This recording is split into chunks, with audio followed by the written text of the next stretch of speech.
All right, everyone. Hopefully, everyone had a good Thanksgiving break and rested up. And, because we're going to be hitting the ground running, I'm not going to lie to you. You're going to have a lot of stuff to do in the next couple weeks. And I'm sure I'm not the only class that's going to be doing this. So, this week, and to be honest, the remaining time in this course is really all lab time. I'm not going to be teaching any new material.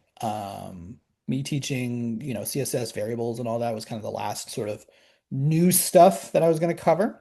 The remaining time is really just time to finish up the labs I've given you and work on the final project. Okay, so reminder that you guys have two labs due this Friday. That includes the ice cream, which was about CSS transitions and animations, and the yoga lab website, which was about CSS functions and CSS variables. So make sure those are completed if you've not finished those yet. Speaking of things due Friday, you guys have your style tile and mockup due Friday. Okay, so you guys turned in theory, your wireframes 2 weeks ago before the break. This is for your final project. This is kind of the style tile, which is the visual representation of what's going on in your website. So remember that the style tile is separated from the layout. So the point is like whatever you're talking about visually, whether it's colors or typography or backgrounds or these can apply to any page, any kind of layout. Okay. The reason we do this is we may not know what kind of layout we're going to do, or it may even change in the future. But the idea is that the fonts and the colors and the general vibe is going to hopefully remain the same. So it's like when you just come up with a style tile, it's like, okay, what are the general colors that we're using? What's the general fonts that we're using? Maybe like headers look a certain way and they're a certain size, and we have body text that looks a certain way and is a certain size, and we have captions that are a certain way and a certain size, and so on and so on. So these are some examples kind of showing you kind of like what I'm looking for, where it's like, here's the company.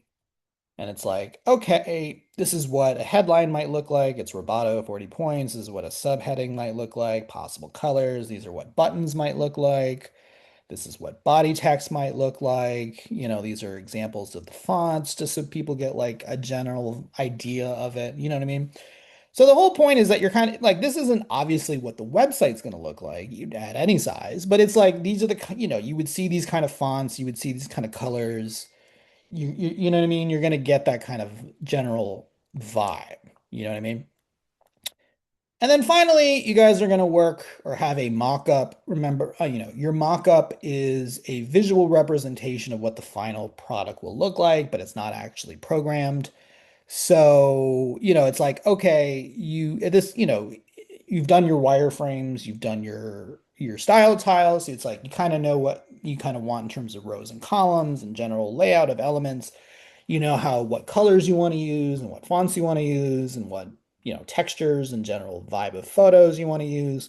Let's apply that and say like this is what the final will look like, roughly. Okay. As I've kind of explained before, in real life, your mockup is one of the most important pre-production documents because that's probably what you're going to present to your boss, your manager, your, stakeholder or whoever to get approval of. They're going to look at it and they're going to say, probably what's realistically going to happen is they're going to be like, I like it, but, and then they're going to talk about things they want to change, colors they want to change, fonts they want to change. Why don't we make this 4 columns instead of 5, or whatever it is that they particularly want to do.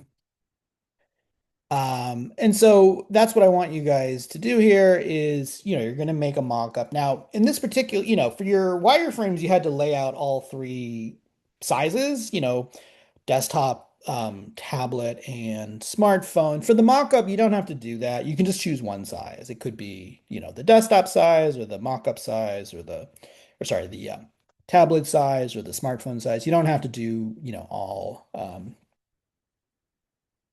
all 3 of them.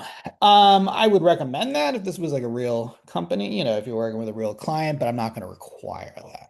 Okay, so all 3 of those are due this Friday. Okay. On Monday, you guys have your make a web page, a responsive web page, music web page lab do. This is practice of building a responsive web page. This is kind of a lot like the candy store, flower store, that sort of clothing shop one we did, where the point of this is really to give you kind of like a template or give you an idea of like how to build an actual web page, from scratch that is also responsive.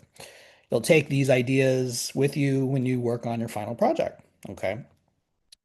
Speaking of that, let's talk about your final project. So, final project is coming up in about 2 weeks. If you finished all those other labs, I would say you should spend your time working on your final project.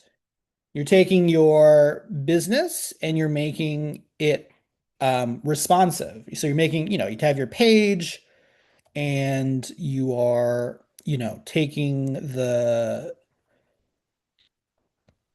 it's like it should work at multiple sizes. So here it's like you can see this kind of goes from 5 columns to 3 columns.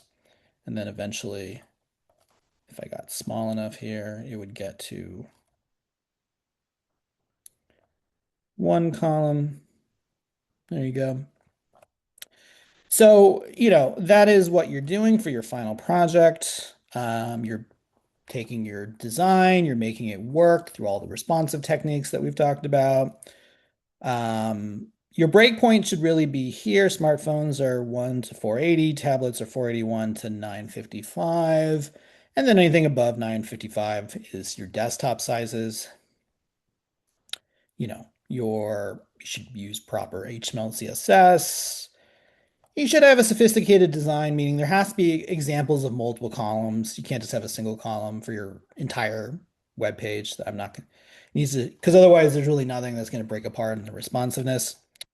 When you guys submit this, you're going to submit me the root folder that includes all of the necessary files. That includes HTML, CSS, images, audio, and video if that's relevant to what you're doing. And you're also going to upload this to your server. That could be your Infinity Free or if you're using GitHub as your server base or whatever. Okay.